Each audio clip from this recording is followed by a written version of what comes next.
மாமலர் ஆன்மீகம் சேனல் நேயர்களுக்கு எனது அன்பு வணக்கம். சாத்திரம் தெளிவோம் நிகழ்ச்சிக்கு உங்களை வரவேற்கிறேன். மகாபலிபுரம் கோவில்கள் பற்றி பேசிட்டு இருக்கோம். நம்முடைய கேள்விகளுக்கு பதில் சொல்வதற்காக நம்முடன் இணைந்திருப்பவர் வரலாற்று ஆய்வாளர் கோபு அவர்கள். அவர்களுக்கு என்னுடைய வணக்கம். மகாபலிபுரத்தில் மெயின் சிற்பம் பற்றி நம்ம பார்த்துட்டோம், அர்ஜுன தபசு. அதுக்கடுத்து தான் இந்த சைட் போனோம் அப்படின்னா மும்மூர்த்தி குகை அப்படின்னு சொல்கிறாங்க. பிரம்மா விஷ்ணு சிவன் அப்படின்னு சொல்லி அந்த குகையை பார்த்தபோது எனக்கு ஒரு சந்தேகம் வந்தது. விஷ்ணு தெளிவாக இருக்காரு, சிவனும் தெளிவாக இருக்காரு. பிரம்மா அப்படின்னு சொல்லப்படுற சிற்பத்தில் வந்து இந்த சன்ன வீரம் அடைஞ்சிருப்பாங்க. அது பொதுவாக நான் பார்த்த வரைக்கும் முருகனுடைய சிற்பங்களில் வந்து இதை வந்து பார்க்க முடியுது. அங்கே இருப்பவர் பிரம்மாவா இல்லை சுப்பிரமணியனா? ரொம்ப அற்புதமான கேள்வி. அதுக்கு போகிறதே கிடையாது மக்கள். ஏன்னா அங்கே போகிற வழியில் அந்த வெண்ணெய் உருண்டைன்னு சொல்கிற கிருஷ்ணன் வெண்ணெய் உருண்டைன்னு சொல்கிற ஒரு பெரிய பாறாங்கல் இருக்கும். ஆமாம், அதை பார்த்துட்டு அப்படியே திரும்பிடுவாங்க. அந்த கேப்பில் உள்ளே போனீங்கன்னா நீங்கள் சொல்கிற அந்த திருமூர்த்தி மண்டபம் அப்படிங்கிறது. திருமூர்த்தி மண்டபத்தில் 3 குடைவரை இருக்கும். அதுக்குள்ளே நீங்கள் சொல்கிற பிரம்மா விஷ்ணு சிவனுடைய சிற்பங்கள் இருக்குது. பக்கத்தில் செவுரில் வந்து துர்கையுடைய ஒரு சிற்பமும் அதில் இருக்குது. ரொம்ப அழகாக இருக்கும். சரியா? ஸோ இதில் வந்து நீங்கள் சொல்கிற மாதிரி நின்று கொண்டு இருக்கிற விஷ்ணு, நின்று கொண்டு இருக்கிற சிவன் தெளிவாக தெரியும். அதில் லிங்கம் இருக்கும். விஷ்ணு கையில் சங்கு சக்கரத்தோடு இருப்பார், சந்தேகமே கிடையாது. 3வது பார்த்தீங்கன்னா பிரம்மாவுக்கு அடையாளமாக வாசலில் இருக்கிற துவாரபாலகர்கள் வந்து, அதாவது பெருமாளுக்கு துவாரபாலகர்னா யூஸ்வலாக சங்கு சக்கரத்தை வச்சுருப்பாங்க. சிவனுடைய துவாரபாலகர்கள்னா கதை, திரிசூலம் இந்த மாதிரி வச்சுருப்பாங்க. பாம்பு இருக்கும் சில சமயம், இந்த மாதிரி இருக்கும். பிரம்மாவுக்கு ரொம்ப குறைச்சலாக தான் கோயில் இருக்கும், சன்னதி இருக்கும் சம்டைம்ஸு. அதில் பார்த்தீங்கன்னா வாசலில் ரிஷிகள் தான் இருப்பாங்க. இந்த கோயிலில் ரிஷிகள் தான் இருக்காங்க. துவாரபாலகர்களாக முருகனை போன்று துவாரபாலகர்கள் இல்லை, சேவல் அதெல்லாம் இல்லை, ரிஷிகள் தான் வாசலில் இருக்காங்க. அதனால் இது வந்து பிரம்மான்னு சொல்லலாம். ஆனால் உள்ளே இருப்பவர் நீங்கள் சொல்கிற மாதிரி 3 தலை இருக்காது, ஒரு தலை தான் இருக்கும். சன்ன வீரம் போட்டிருப்பார். இதில் கேள்வி வர்றது நியாயமான கேள்வி. அதை ஆர்வலர்கள் என்ன சொல்கிறார்கள்னா, நம்ம தகப்பன் சாமின்னு கதை சொல்கிறோம் இல்லையா, பிரணவ மந்திரத்துக்கு அர்த்தம் சொல்கிறாருன்னு முருகனை சொல்லும் பொழுது, ஆமாம், அப்போ சொல்லும் பொழுது என்ன பண்ணுறாரு, அப்பாவை கேட்கறதுக்கு முன்னாடி பிரம்மா கிட்டேயே முதல்ல கேட்குறாரு. பிரம்மாவுக்கு ஒழுங்காக பதில் சொல்ல தெரிலன்னு பிரம்மாவை சிறையடிச்சிடுறாரு. அடைச்சிட்டு நான் அந்த பதவி ஏற்றுக்கிறேன்னு அவங்க போயிடுறாரு. அதனால் முருகன் வந்து பிரம்மசாஸ்தா அப்படிங்கிற பதவியில் அவர் தற்காலிகமாக இருக்கார். அப்புறம் வந்து இப்படி பண்ணாதேன்னு இப்படி பிடிவாதமாக இருக்காதான்னு சொல்லி சிவன் அவர்கிட்ட பிரணவ மந்திரத்தை கேட்டுக்கிட்டு, சிவனுக்கு தெரியாததில்லை, அவருக்கு ஒரு ஆசை, தன் மகனோட ஒரு திருவிளையாட விளையாடிட்டு அப்புறம் மீண்டும் பிரம்மாவுக்கு படைப்பு தொழிலை கொடுக்குறாரு அப்படிங்கிறத கதை போகுது. அதனால் இங்கே முருகன் வந்து பிரம்மசாஸ்தா கோலத்தில் இருப்பதாக அந்த சிற்பத்தை சன்ன வீரத்தோட 3 தலை இல்லாமல் ஒரு தலை வைத்துக்கொண்டு வைத்திருக்கிறார்கள் அப்படிங்கிறத சொல்லலாம். ஓஹோ, இதையே நீங்கள் இன்னொரு இடத்துல பார்க்கலாம். எங்கே பார்க்கலாம் அப்படின்னீங்கன்னா, 5 ரதங்களில் அர்ஜுனன் ரதம்னு ஒரு ரதம் இருக்குது. அதில் 2 சுவரில், வெளிச்சுவரில் வந்து ஒன்றில் சிவன் இருப்பார், இன்னொன்றில் விஷ்ணு இருப்பார். 3வதுல வந்து பின்னாடி பார்த்தீங்கன்னா பின்புறத்தில் சுவரில் நடுவில் யானை மேலே ஒருத்தர் உட்காந்துருப்பார். இது யாராக இருக்கக்கூடும்? ஏன்னா இங்கே விஷ்ணு இருக்காரு, அங்கே சிவன் இருக்காருன்னா பிரம்மா தானே இருக்கணும். யானை மேலே உட்காந்துருக்காரு, இவர் பிரம்மா இல்லையே அப்படின்னு பார்த்தீங்கன்னா, அதே சில பேர் முருகன் அப்படிங்கிறாங்க. நம்ம முன்னாடி பார்த்த மாதிரி புலிக்குகையில் பார்த்த மாதிரி முருகனாக இருக்கலாம், இந்திரனாக இருக்கலாம். இந்திரனாக இருக்கிறதுக்கு வாய்ப்பு குறைச்சல், நான் அது முருகன் தான் நினைக்கிறேன். ஸோ அதனால் இந்த 2 இடங்கள்லையும் முருகன் வந்து இந்த கோலத்தில் இருக்கார். ரைட். அடுத்த கேள்வியை நான் பஞ்சபாண்டவர் ரதம் பற்றி தான் கேட்கணும் அப்படின்னு நினச்சேன். பழைய போல் முன்னாடியே சொன்னது போல் கலௌக்கியரா நம்ம பஞ்சபாண்டவர் ரதம் அப்படின்னு சொல்கிறோம். உண்மையிலேயே பாண்டவர்களோடு தொடர்புடையதானா இல்லை வேறு ஏதாவது கோவில்கள் இருந்ததா? கல்கி பயணக்கட்டுரை எழுதுறாரு. சிவகாமி சமுதாயத்துக்கு முன்னாடி ஆசிரியர் கல்கி வந்து மகாபலிபுரம் போயிட்டு வந்து பயணக்கட்டுரை எழுதுறாரு. ரொம்ப சுவாரஸ்யமான பயணக்கட்டுரைகள், இன்னும் அச்சில் இருந்தால் படி பாருங்கள். ஒரு யாருக்கும் அக்கறை இல்லாமல் அந்த மாமல்லபுரம் இருக்க படகுல தான் போனோம். அப்போல்லாம் பக்கிங்ஹாம் கால்வாயில் படகுல போனோம். பஸ்ஸு கிடையாது, ஒன்றும் கிடையாது. படகுல போயிருக்காரு. 8 மணி நேரம் படகுல போகணும். கொசுவெல்லாம் கடிக்கும். தயிர் சாதத்தை கட்டிட்டு போகணும். தங்க இடம் இருக்காது. இப்படியெல்லாம் சொல்லுவார். அவர் போக சொல்லும்போது, என்னையே அங்கே காப்பி குடிக்க ஒரு ஹோட்டல் கூட கிடையாது, அங்கே எதுக்கியா போகணும்னு கேட்பார். வெள்ளக்காரன் போனால் நம்மளும் போனோமான்னு கேட்பார். உடைக்கிறதுக்கு பிள்ளையார் கோயில் கூட இல்லையே, தேங்காய் உடைக்க பிள்ளையார் கோயில் கூட இல்லையே எல்லாம் வருத்தப்பட்டு சொன்னதெல்லாம் சொல்லுவார். அவர் போகும்போது பாண்டவர்கள் தெய்வங்களுக்கு கோயிலை திருடி விட்டார்கள் அப்படின்னு எழுதியிருப்பார். ஏன்னா நம்ம மக்களுக்கு வந்து 5ன்னு பார்த்துட்டா பாண்டவரை தலையில் கட்டிடுவாங்க. இது மகாபலிபுரத்தில் மட்டும் இல்லை, எங்கே போனீங்கன்னாலும் நல்ல இடத்துல இங்கே ராமர் வந்தார், இங்கே வந்து தர்மன் வந்தான், யுதிஷ்டிரன் வந்தான், பீமன் வந்தான், அர்ஜுனன் வந்தான், ஏதாவது சொல்லுவாங்க. சிவபெருமான் இங்கே வந்தார் அப்படிலாம் சொல்லிடுவாங்க. இனி காந்தி வந்தார்னு காந்தி வராத ஊரே இல்லை, நாட்டிலே இல்லாத சமயத்துலலாம் காந்தி வந்தார்னு சொல்கிற கதை இருக்குது. இந்த மாதிரி எல்லா தங்களுக்கு விருப்பப்பட்டவங்களுக்கு யார் வேணால் சொல்லிக்கிறதுக்கு ஒரு மனப்பான்மை ஒன்று இருக்குது. மகாபலிபுரத்துலேயே பார்த்தீங்கன்னா இன்னும் ஒரு அந்த மலை மேலே பார்த்தீங்கன்னா ஒரு சின்ன ஒரு தொட்டி ஒன்று இருக்கும், தண்ணி தொட்டி இருக்கும், கல்லுலேயே பண்ணியிருப்பாங்க. மழை காலத்தில் தண்ணி தேங்கும். திரௌபதியின் குளியல் தொட்டி அப்படின்னு அதுக்கு பேர் வச்சிருக்காங்க. இந்த திரிமூர்த்தி மண்டபம் போகிற வழியில் பார்த்தீங்கன்னா 3 பாறை இப்படி நிற்கும், செங்குத்தாக நிற்கும். இந்த 3 பாறையை பார்த்தீங்கன்னா நம்ம பழைய இதில் பார்த்தீங்கன்னா 3 செங்கல் வச்சு நடுவில் விறகு வச்சு அடுப்பு வைப்பாங்க, பார்த்துருக்கீங்களா? அதனால் வந்து இவ்வளோ பெருசாக இருக்கே, 30 அடிக்கு இருக்கே, பீமனுடைய அடுப்பு அப்படின்னு அதுக்கு பேர் வச்சிருக்காங்க. கிருஷ்ணன் வெண்ணெய் உருண்டை, இப்படிதான் அவங்க பேர். மக்கள் ஆர்வத்தில் அப்படி பேர் வைக்கிறாங்க. ஆமாம், சரியா? அதனால அந்த மாதிரி பஞ்சபாண்டவர்களின் ரதம் அப்படின்னு சொல்லி ரதமே கிடையாது. ரதம்னா என்ன? சக்கரம் இருக்கணும், தேர் இழுத்தாதான் அது ரதம், அது ஓடுகின்ற இது. நம்ம வந்து மேலக்கடம்பூர் அப்படின்னு ஒரு கங்கை கொண்ட சோழபுரம் அந்த பக்கத்தில் ஒரு கோயில் ஒன்று இருக்கு. அங்கே இருக்கிற கோயிலில் குலோத்துங்க சோழன் வந்து ரத வடிவில் ஒரு கோயிலை கட்டியிருக்கான். அது 2 சக்கரம் இருக்கும், குதிரை இருக்கும். அதுக்கப்புறம் ரொம்ப புகழ்பெற்று நம்ம தாராசுரத்தில் ஒரு கோயிலை பார்க்குறோம். குலோத்துங்கனுடைய பேரன் அவன் வந்து 2வது ராஜராஜன் ஒரு கோயில் கட்டுறான். அதுலேயும் அந்த மண்டபத்துக்கு குதிரை யானையும் சக்கரமும் இருக்கிற மாதிரி கட்டுறோம். ஸோ அதனால் அந்த மாதிரி மண்டபத்துக்கு ரத மண்டபம், அது ரத வடிவத்தில் இருக்கிறதுனால அப்படி பேர் வச்சுருக்காங்க. ஏதோ அந்த பேர் இங்கேருந்து ஓடி வந்து இங்கே வந்து மகாபலிபுரத்தில் ஒட்டிக்கிடுச்சு. பாண்டவர்கள் எல்லாருக்கும் தெரியும், பஞ்சபாண்டவ மண்டபம் அதுக்கு பேர் வச்சுட்டாங்க. பாண்டவருக்கும் அதுக்கும் சம்மந்தமே கிடையாது. அது வந்து தெளிவாக 5 விதை கோயில்கள் எப்படி நம்மளுக்கு தெரியும்னு நான் சொல்கிறேன். அந்த 5க்கும் இன்றைக்கி பேர் வச்சதை சொல்லிடுவோம். மிகச் சின்னதாக இருக்கிறதுக்கு திரௌபதி ரதம்னு பேர் வச்சுருக்காங்க. அது வந்து ஒன்றொன்றுத்துக்கும் விமானம், அதாவது அதோட கூரை அமைப்பு பார்த்தீங்கன்னா அதுலேருந்து ஓரளவுக்கு அது வந்து நான் என்ன சொல்வேன், பஞ்சபாண்டவ ரதம்னு சொல்கிற அந்த 5 ரதங்கள்னு சொல்கிற இடங்களை கோயில் கட்டுமானம், அதாவது திராவிட கோயில் கட்டுமான வகையோடைய உயிரெழுத்து மெய்யெழுத்து நெடுங்கணக்கு நம்ம சொல்கிறோம் இல்லையா, தமிழ் எழுத்து எப்படி பண்ணுறோன்னா அதை மாதிரி அதோட யாப்பிலக்கணம், சொல்லதிகாரம், என்ன சொல்லணுமோ கட்டிடக்கலைக்கு அது ஒரு இலக்கணம் மாதிரி வச்சுக்கலாம் அதை. ஏன்னா எப்படி எந்த விதமான கோயில்களை நம்ம நாட்டில் கட்டியிருக்காங்க அப்படிங்கிறதுக்கு 5 உதாரணங்களையும் ஒரே இடத்துல பார்க்கலாம். ஏன்னா திரௌபதி ரதம் அப்படிங்கிறது ஆக்சுவலாக துர்கைக்கு கோயில்.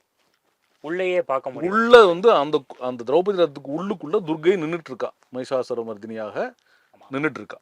துர்கை ரொம்ப தெளிவா, துர்கை சந்தேகமே கிடையாது, துர்கை தான். என்ன அது துர்கை இருக்கா. அடுத்த ஒரு கோயில் தான் அர்ஜுன ரதம்னு இப்போ சொல்லக்கூடிய அடுத்த அவசரமான இருக்கிற கோயில். இது ஆக்சுவலாக அர்ஜுன ரதம்னு பேர் கிடையாது முதல்ல, அதுக்கு தான் நகுல ரதம்னு பேர் இருந்துச்சு. அந்த அர்ஜுனன் தபசு பக்கத்தில் ஒரு ரதம் இருந்தது, அது அர்ஜுனன் ரதம் சொன்னாங்க. அப்போ அது சிவன் இருந்தது அங்கே. இப்போ அந்த கிளைவ் வரைச்சும் போது நேப்பியர் வரும்போது லிங்கத்தையும் ஒருத்தரும் நந்தி ஒருத்தரும் தூக்கிட்டு போயிட்டு அங்கே பிள்ளையார் வச்சுட்டாங்க. ஸோ அதனால் அது வந்து கணேச ரதம் ஆச்சு பிள்ளையார் வச்சதுனால. அப்புறம் வந்து இதுக்கு வந்து அர்ஜுன ரதம்ன்ற பேர் அங்கேருந்து தாவி இங்கே வந்து ஒட்டிக்கிச்சு. சரியா? அது நகுல ரதமாக இருந்துச்சு. இப்போ பக்கத்தில் நகுல சகாதேவ ரதமும் நகுல சகாதேவனுக்கு 2 பேரும் ஓட்டி கொடுத்துட்டாங்க அத்தை. ஸோ அர்ஜுனன் ரதத்தில் பார்த்தீங்கன்னா அந்த 3 செவரில் விஷ்ணு, சிவன், பின்னாடி நான் முருகன்னு சொன்னேன். அது எனக்கு அதனால் அது முருகன் கோயிலாக இருக்கலாம் அப்படிங்கிற ஒரு, ஏன்னா உள்ள சிலை இல்லை. ஸோ முருகன் கோயிலாக ஆரம்பிச்சிருக்கணும், ஆனால் முற்று பெறவில்லை, உள்ளே வந்து சிற்பம் வைக்கலை. அது ஒரு கோயில் இருக்கு. அது வாசலில் தான் ஒரு யானை இருக்கும். துர்கைக்கு வாசலில் ஒரு சிங்கம் இருக்கும். துர்கைக்கு கோயில் வாசலில் சிங்கம் இருக்கும். கொஞ்சம் தள்ளிப்பட்டு பார்த்தீங்கன்னா இதுக்கு வாசலில் ஒரு யானை இருக்கும். இந்த 2க்கும் இருக்கிற தாய்ப்பாறையில் பின்னாடி போய் பார்த்தீங்கன்னா ஒரு மாடு படுத்திருக்கும். சிவனுடைய நந்தி. அம்மா அதுதான் கெஸ் பண்ணணும், சிவனுடைய நந்தி. 3வது 4வதாக பீமரதம்னு ஒரு நல்ல அகலமான ஒன்றும், அப்புறம் அதை தாண்டி வந்து தர்மராஜ ரதம் அல்லது யுதிஷ்டர் ரதம்னு சொல்லக்கூடிய 3 மாடி கோயில் அது. சரியா? அந்த 3 மாடி கோயில்ல 3வது மாடியில ஒரு கருவறை இருக்கு. அதுல சிவபெருமான் சோமாஸ்கந்தராக இருக்கார். சிற்பம் இருக்கு உள்ள. அந்த 3வது மாடியை ஏற இப்போ வழி கிடையாது, ஏணி வச்சு தான் ஏறணும். நான் ஒரு 2 வாட்டி போயிருக்கேன், எனக்கு அந்த வாய்ப்பு கிடைத்தது. நான் ஒரு சில இதோட போயிருக்கேன். அதுக்கு படங்கள் இருக்கின்றன. உள்ள போத்தி அது சிவன் கோயில் என்பதில் சந்தேகமே இல்லை. ஏன்னா உள்ளுக்குள்ள சோமாஸ்கந்த மூர்த்தி இருக்கிறார். அவர் பக்கத்துல 2 தோள் பக்கமும் விஷ்ணுவும் பிரம்மாவும் காட்சி எடுத்துட்டு இருக்காங்க. கடற்கரை கோயிலில் இந்த சோமாஸ்கந்த மூர்த்தியை பார்க்கலாம். 2 சன்னதிலையும் கடற்கரை கோயிலில் பார்க்கலாம். காஞ்சிபுரத்தில் நீங்கள் போனீங்கன்னா பல்லவர் காலத்து எல்லா கோயிலையும் சன்னதியில் சிவன் கோயிலில் சோமாஸ்கந்த மூர்த்தி தான் இருப்பார். சிவன் வந்து சிவனும் பார்வதியும், நடுவில் குழந்தை முருகனும், உமாஸ்கந்தா அப்படின்னு தான் இருப்பாங்க. அதிரட சண்ட மண்டபத்தில் புலிபகையில் போனீங்கன்னாலும் சோமாஸ்கந்த மூர்த்தி இருப்பார். லிங்கத்துக்கு பின்னாடி சோமாஸ்கந்த மூர்த்தி இருப்பார். இங்கே சோமாஸ்கந்த மூர்த்தி இருக்கிறார். ஸோ அந்த தர்மராஜ விரதம்ங்கிறது தெளிவாக சிவன் கோயில். ஸோ ஒரு சிவன் கோயில் இருக்கு, ஒரு துர்கை கோயில் இருக்கு. முருகன் சிற்பம் இருக்கிறதுனால இது முருகன் கோயில்னு அர்ஜுனத்தை சொன்னா, இந்த நீண்டமான அமைப்புள்ள கோயில் இருக்கே, இதுக்கு வந்து அந்த மேலே இருக்கிற அந்த கூரை அமைப்புக்கு ஷாலாக்கார விமானம் அப்படின்னு பேர். ஷாலா அப்படிங்கிறது நம்ம என்ன சொல்றோம்னா, ஆக்காரம்னா வடிவம். முதல்ல துர்கை ரத குடிசை வடிவத்தை கூட்டாக்கார விமானம்னு சொல்லுவாங்க. 4 பக்கமும் 4 வளைஞ்சு இருக்கும், குடிசை மாதிரி இருக்கக்கூடிய கோயில் வகை. அது வந்து துர்கைக்கு இருக்கு. 8 பக்க வடிவம் இருக்கிற 8 முகம் இருக்கக்கூடிய ஒரு சிகரத்தோட அர்ஜுனன் ரத்தமும் தர்மராஜ ரத்து மேலேயும் கல் இருக்கு. ஸோ இதுக்கு திராவிட சிகரம் உள்ள விமானம்னு பேர். இந்த திராவிடங்கிறதெல்லாம் வந்து அரசியல் வார்த்தைக்கோ மொழிக்கோ வரதில்லை. சிற்ப சாஸ்திரத்தில் என்ன சொல்லியிருக்குன்னா, ஹிமயமலையிலிருந்து விந்தியமலை வரைக்கும் கட்டப்பட்ட கோயில்கள் நாகரி கட்டுமானக்கலை என்றும், விந்தியமலையிலிருந்து கிருஷ்ணா நதி வரைக்கும் இருக்கிற கோயில்கள் வேசரா கட்டுமானக்கலை என்றும், கிருஷ்ணா நதியிலிருந்து கன்னியாகுமரி வரைக்கும் கட்டப்பட்ட கோயில்கள் திராவிட கட்டுமானம்னு அவர்களுடைய 3 வார்த்தைகள். இது கட்டுமானத்தை பொற்று மொழியலை பற்றி கிடையாது, வேற எதுவும் கிடையாது. ஓகே, ஸோ அந்த இதில் இது எல்லாமே திராவிட கட்டுமான கோயில்கள் தான். ஆனால் சிக்கரத்தை பொறுத்து அதுக்கு வேற சொல்றது. ஒன்று கூட்டாக்காரம், ஷாலாக்காரம்னா என்னன்னா மாட்டு வண்டியோடைய கூரை மாதிரி இப்படி வளைஞ்சு இருக்கும். அதனுடைய இது எங்க இருக்குன்னா, பெரும்பான்மையாக பள்ளிக்கொண்ட பெருமாள் கோயிலில் தான் இந்த வடிவம் இருக்கும். காஞ்சிபுரத்தில் நீங்கள் போனீங்கன்னா, நம்ம சொல்கிற பள்ளிக்கொண்ட பெருமாளுடைய இது இருக்கு இல்லையா, திருவெக்கால சொன்னவண்ண செய்தம் பெருமாள்னு கோயில் பார்த்தீங்கன்னா அந்த கூரை அப்படி தான் அகலமாக இருக்கும். முக்காவாசி கோயில் கோபுரம் பார்த்தீங்கன்னா அந்த மேல் பகுதி கோயில் கோபுரத்து மேலே இருக்கிறதும் இந்த ஷாலாக்காரமாக தான் இருக்கும். இதை தவிர ஒரு கோயில் கொஞ்சம் பெருசாக அகலமாக இருந்ததுன்னா, கும்பகோணத்தில் ராமசாமி கோயில்னு ஒரு கோயில் இருக்கு. ராமர் சீதை இருக்காங்க, லக்ஷ்மணர் பரதர் சத்துகுணர் 5 பேரும் இருக்காங்க கோயில். அந்த கோயிலை வந்து கூர்மையாக அப்படி கட்ட முடியாது, அகலமான குறையோட கட்டணும். அதுவும் வந்து இந்த ஷாலாக்கார பீமரதம் மாதிரி ஷாலாக்கார விமானமாக இருக்கும். சரியா? பெருமாள் கோயில் காஞ்சிபுரத்திலேயே நீங்கள் திருவிக்கிரமர், அதாவது உலகளந்த பெருமாள் கோயில், பாண்டவத பெருமாள் கோயில்னு பெரிய சிலைகள் இருக்கிற கோயில் பார்க்குறோம்.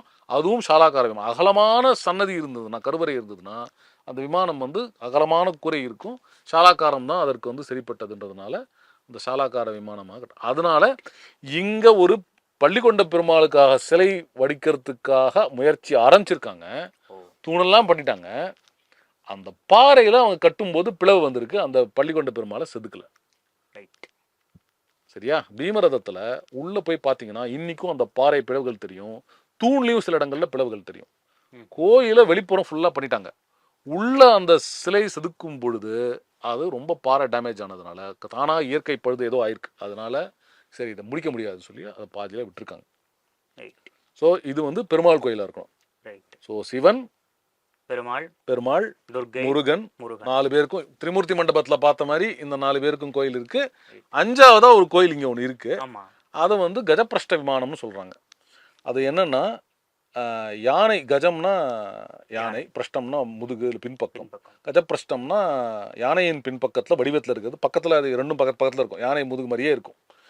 இது தமிழ்நாட்டில் பல இடங்கள்ல இந்த மாதிரி கோயில்கள் இருக்கு. இது எல்லாமே சிவன் கோயிலில் தான் இருக்குது தமிழ்நாட்டில். அதாவது குறிப்பாக தொண்டை மண்டலத்தில் மட்டும்தான் இருக்குது. என்ன, இது வந்து கோடம்பாக்கத்தில் இருக்கிற வேங்கீஸ்வரர் கோயில் பார்த்தீங்கன்னா, இதுக்கு தமிழில் தூங்கானை மாடம் அப்படின்னு அதுக்கு ஒரு பேர் இருக்குது. கோடம்பாக்கத்தில் இருக்கிற வேங்கீஸ்வரர் கோயில் பாடியில் இருக்குதுன்னு நினைக்கிறேன். பாடியில் திருமலை வாயில் அந்த இடத்துல ஒரு கோயில் ஒன்று இருக்குது, மாசிலாமணி கோயில் நினைக்கிறேன். அது பார்த்தீங்கன்னா அந்த மாதிரி இருக்கும். திருவத்தியூரில் பார்க்குறீங்க ஆதிபுரீஸ்வரர் கோயில், அங்கே பார்த்தீங்கன்னா அங்கே இருக்கிற விமானம் அதில் ஆதிபுரீஸ்வரர் இல்லை, இன்னொரு இவர் ஒற்றியூரப்பன் அந்த அந்த இதாக இருக்கு, மண்லிங்கமாக இருக்குங்க. அந்த கோயிலை பார்த்தீங்கன்னா அவர் வந்து துங்கானை மாடமாக இருக்கும். திருமழிசைன்னு ஒரு இருக்குது, அங்கே பார்த்தீங்கன்னா ஒத்தண்டீஸ்வரர் கோயில் பார்த்தீங்க. அதுவும் பார்த்தீங்கன்னா இது மாதிரி பல கோயில்கள் வந்து பல்லவ தொண்டை மண்டலத்தில் இந்த துங்கானை மாடத்தில் இருக்குது. இதுவும் சிவன் கோயிலா இல்லை வேறு ஏதாவதா? ஏன்னா விநாயகருக்கும் அது வைக்கலாம் அப்படின்னு ஒரு சிற்பசாஸ்திரத்தில் ஏதோ இருக்குது. அதனால் விநாயகருக்காக ஆரம்பிச்சிருக்கலாம், ஆனால் உள்ள விநாயகர் இல்லை.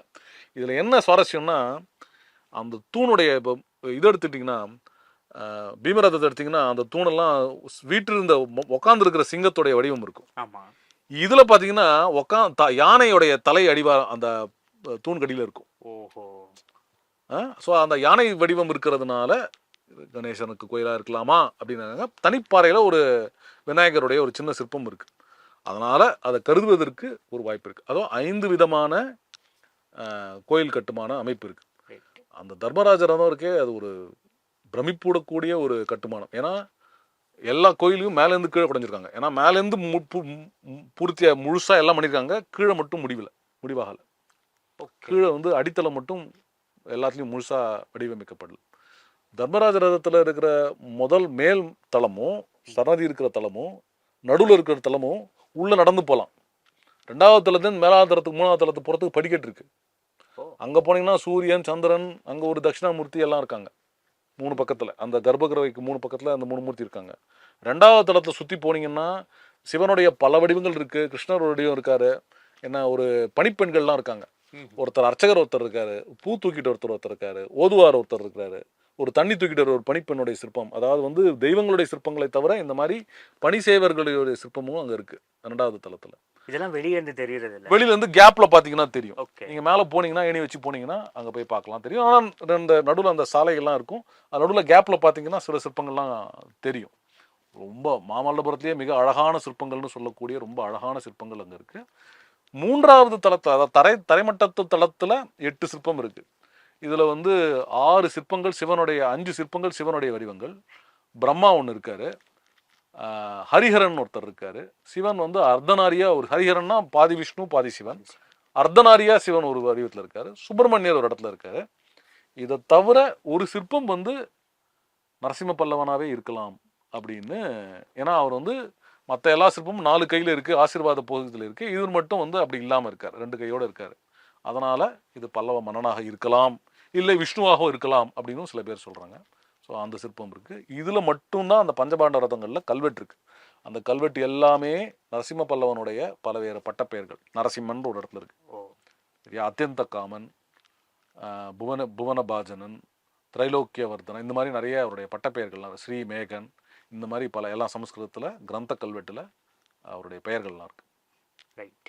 ஆக நம்ம எங்கேருந்து ஆரம்பித்தோம் அப்படின்னா, இப்போ மகாபலிபுரத்தில் மெயின் அட்ராக்ஷன் அப்படின்னு சொல்லலாம். நிறைய இடங்கள் இருக்குது. குறிப்பாக அந்த பஞ்சபாண்டவர் ரதம் அப்படின்னு சொல்கிறதுக்கு பின்னாடி இருக்கக்கூடிய ரொம்ப நாளாக இந்த கேள்வி, பஞ்சபாண்டவர்னு சொல்கிறாங்களே, ஆனால் பாண்டவர்களுக்கும் அந்த கோயில்களுக்கும் தொடர்பு உண்டா அப்படின்னு சொல்லி ரொம்ப அழகாக எக்ஸ்பிளைன் பண்ணியிருந்தேங்க. இன்னும் நிறையா மண்டபங்கள் மகாபலிபுரத்தில் இருக்குது. அதை பற்றியெல்லாம் அடுத்தடுத்த காணொளிகளில் பார்ப்போம். அதுவரை நன்றி, வணக்கம்.